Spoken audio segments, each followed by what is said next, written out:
জীবনে কখনো হতাশ হবেন না। জীবনে যাই হয়ে যাক না কেন কখনো হতাশ হবেন না। মনে রাখবেন আল্লাহ আপনার রব, আল্লাহ আপনার সাথে আছেন ইনশাআল্লাহ।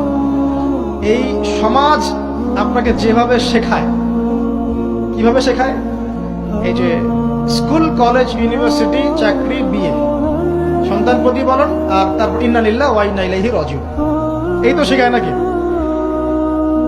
সবসময় মনে রাখবেন যে আল্লাহ রাব্বুল আলামিনের পরিকল্পনাই আপনার উপরে সবচেয়ে বেশি অগ্রাধিকার যোগ্য, সমাজের পরিকল্পনা নয়।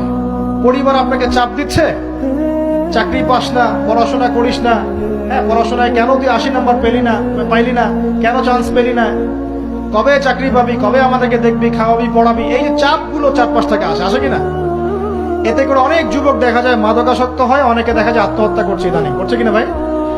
এই শব্দটা থেকে আমি এই পয়েন্টটা আজকে লিখেছিলাম যে ভুলেও আল্লাহর প্রতি বিশ্বাস এবং তাওয়াক্কুল হারাবেন না। সমাজ যেভাবে শেখায়, সমাজ চারপাশে যে চাপ আপনাকে দিচ্ছে, এই চাপে নিজে গা ভাসিয়ে দিবেন না।